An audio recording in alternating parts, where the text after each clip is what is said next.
നമസ്കാരം, ഞാൻ രശ്മിയാണ്. എല്ലാവരും സുഖമായിട്ടിരിക്കുന്നു എന്ന് വിചാരിക്കുന്നു. ഇന്ന് ഞാനൊരു നാരങ്ങ അച്ചാറിന്റെ റെസിപ്പിയാണ് ഷെയർ ചെയ്യുന്നത്.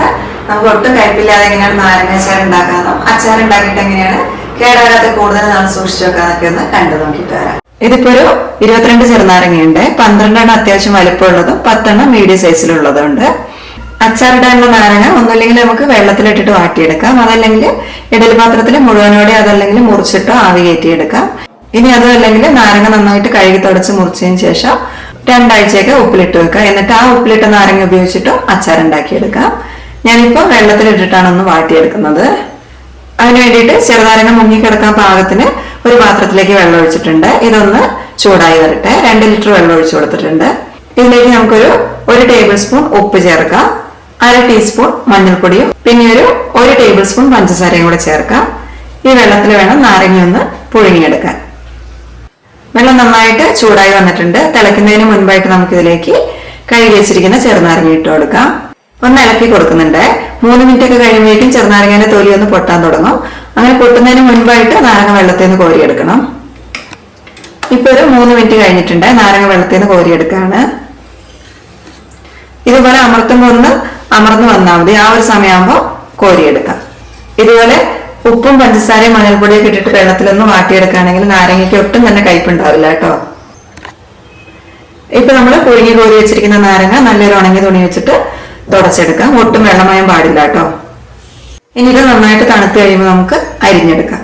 ഓരോ നാരങ്ങേന്റെയും 2 ഭാഗം ഒന്ന് മുറിച്ച് കളയുന്നുണ്ട്. എന്നിട്ട് 8 കഷ്ണാക്കിയിട്ടാണ് മുറിക്കുന്നത്. വേണമെങ്കിൽ 4 കഷ്ണാക്കിയിട്ട് മുറിച്ചാലും കുഴപ്പമൊന്നുമില്ല. ഞാനിപ്പോ നീളത്തിലാണ് മുറിക്കുന്നത്. വട്ടത്തിൽ വേണമെങ്കിൽ അങ്ങനെ മുറിച്ചെടുക്കാം. ഞങ്ങൾ മുഴുവൻ നാരങ്ങ ഇതേപോലെ 8 കഷ്ണങ്ങളാക്കിയിട്ട് ചെറുതായിട്ട് അരിഞ്ഞെടുത്തിട്ടുണ്ട്. ഇതൊരു ബൗളിലേക്ക് ഇട്ട് കൊടുത്തിട്ടുണ്ട്.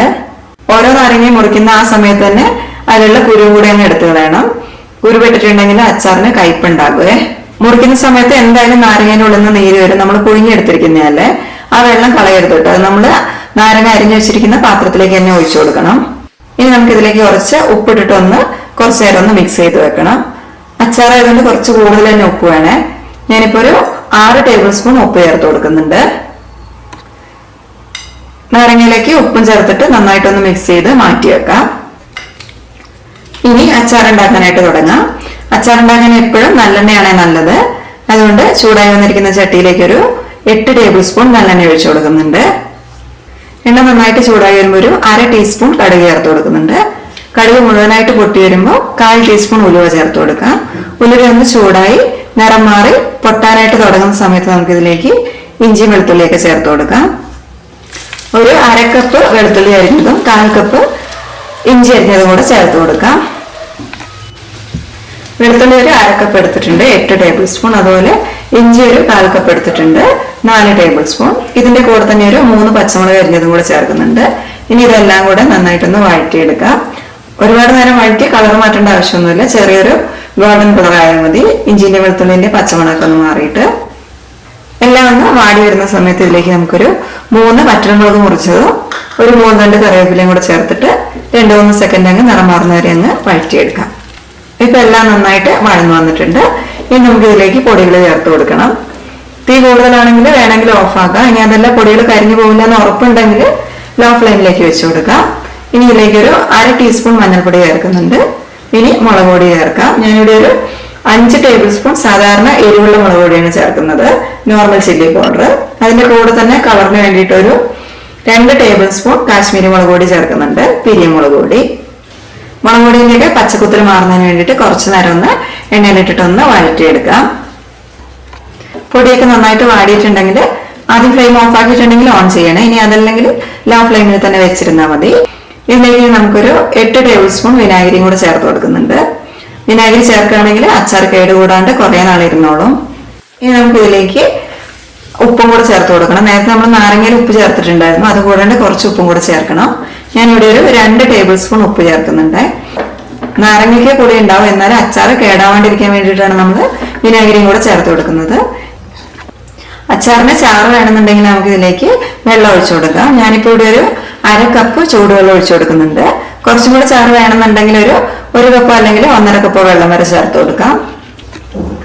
വെള്ളം കൂടെ ചേർത്ത് നന്നായിട്ടൊന്ന് തിളച്ച് ചാറൊന്ന് കുറുകി വരുന്ന സമയത്ത് നമുക്ക് ഇതിലേക്ക് 1 ടേബിൾ സ്പൂൺ പഞ്ചസാരയും കൂടെ ചേർത്ത് കൊടുക്കാം. പഞ്ചസാര ചേർക്കുകയാണെങ്കിൽ അച്ചാറിന് നല്ലൊരു ടേസ്റ്റ് ആയിരിക്കും. അതേപോലെ തന്നെ ഉപ്പും എരിവും പുളിയൊക്കെ ഒന്ന് ബാലൻസ് ആയിട്ട് വന്നോളും ചെയ്യും.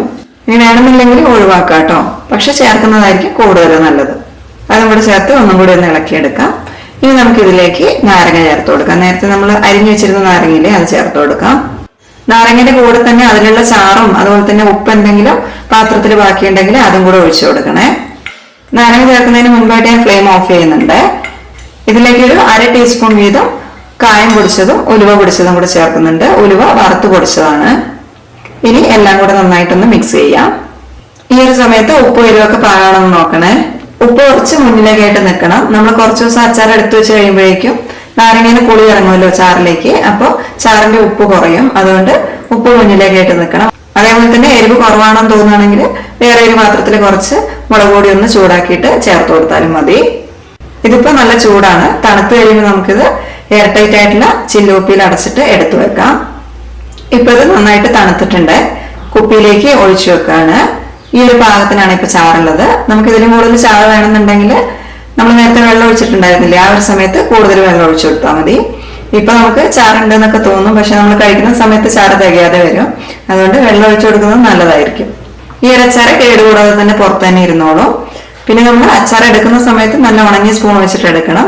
അതേപോലെ തന്നെ വേറെ ഒരു കുപ്പിയിലേക്ക്, ചെറിയ കുപ്പിയിലേക്ക് ഇട്ട് വെക്കുകയാണെങ്കിൽ ആവശ്യത്തിന് ഉപയോഗിക്കാം. എന്നിട്ട് തീർന്നു കഴിയുമ്പോൾ വീണ്ടും അതിലേക്ക് നിറച്ചു വെച്ചാൽ മതി. അച്ചാർ ഉണ്ടാക്കാൻ എടുക്കുന്നത് അതുപോലെ തന്നെ അച്ചാർ ഇട്ട് വെക്കുന്ന പാത്രത്തിലും നമ്മൾ കോരി എടുക്കുന്ന പാത്രത്തിലൊന്നും വെള്ളം ഉണ്ടാവാൻ പാടില്ല. വെള്ളമായിട്ടുണ്ടെങ്കിൽ അച്ചാർ പെട്ടെന്ന് കേടുവന്നു പോകും. അതേപോലെ തന്നെ അച്ചാർ ഇട്ട് വെക്കുന്ന കുപ്പിയിൽ വേണമെങ്കിൽ കുറച്ച് വിനാഗിരി ഒഴിച്ചിട്ടൊന്ന് കഴുകുകയാണെങ്കിൽ അതും നല്ലതായിരിക്കും.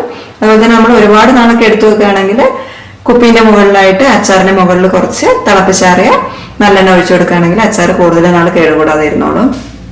പിന്നെ ഈ ഒരു അച്ചാറ് നമ്മൾ ഉണ്ടാക്കിയിട്ട് ഇപ്പൊ തന്നെ ടേസ്റ്റ് നോക്കുമ്പോൾ ഒന്നും അറിയില്ല കേട്ടോ. ഇത് ഉണ്ടാക്കി വെച്ചതിന് ശേഷം ഒരു 2 ആഴ്ചയൊക്കെ കഴിഞ്ഞിട്ട് ഉപയോഗിച്ചാൽ മതി. അപ്പോഴായിരിക്കും നാരങ്ങ അച്ചാറിന്റെ പെർഫെക്റ്റ് ആയിട്ടുള്ള ടേസ്റ്റ് ഉണ്ടാവുക. അപ്പൊ എല്ലാവരും ധൈര്യമായിട്ട് ഈ ഒരു രീതിയിൽ തന്നെ അച്ചാർ ഉണ്ടാക്കി നോക്കാം. നന്നായിട്ട് തന്നെ വരും. ഇത് കണ്ടില്ലേ, ഇതിപ്പോ നമ്മൾ അച്ചാർ ഇട്ടതിന് ശേഷം 2 ആഴ്ച കഴിഞ്ഞിട്ടുള്ളതാണ്. അച്ചാറൊക്കെ നന്നായിട്ട് കുറുകി വന്നിട്ടുണ്ട്. ഉപ്പും പുളിയും എരിവൊക്കെ പാകത്തിനുണ്ട്. അപ്പൊ ഈ ഒരു വീഡിയോ നിങ്ങൾക്ക് ഉപകാരപ്പെട്ടു എന്ന് വിചാരിക്കുന്നു. ഉണ്ടാക്കി നോക്കുക. എന്നിട്ട് ഇഷ്ടമാണെങ്കിൽ നിങ്ങളുടെ അഭിപ്രായം കൂടി ഒന്ന് താഴെ എഴുതണം. അതേപോലെ തന്നെ വീഡിയോ ഒന്ന് ലൈക്ക് ഷെയർ ചെയ്യണേ. കൂടെ തന്നെ ചാനൽ ഒന്ന് സബ്സ്ക്രൈബും കൂടെ ചെയ്യണം. സബ്സ്ക്രൈബ് ചെയ്യുന്ന സമയത്ത് അതിന് തൊട്ടടുത്തൊരു ബെൽ ബട്ടൺ കാണുന്നില്ലേ, അതും കൂടി ഒന്ന് പ്രസ് ചെയ്യണേ. അപ്പോൾ അടുത്ത വീഡിയോയുമായിട്ട് വീണ്ടും കാണുന്നവരെ നന്ദി, നമസ്കാരം.